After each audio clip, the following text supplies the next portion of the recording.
bamwe bavuga ko bari bafite imbaraga zidasanzwe, uburebure bukabije ndetse n'ubumenyi bwihariye bw'ibintu bidasanzwe.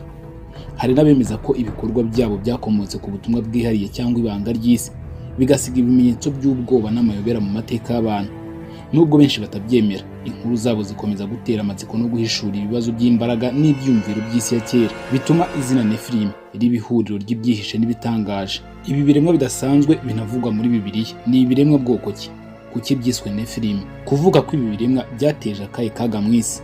Murakaza neza ku Mayobera TV, urubuga rwihariye rugamije gucukumbura no kugaragaza ibintu bihishe, amabanga atavugwa n'amayobera akomeje kuyobera isi n'abantu bayo kuva kera kugeza uyu munsi wa none.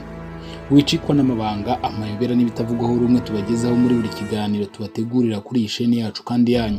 Muri make, aha niho honyine wasanga ibintu bidasanzwe utapfa kumva ahandi.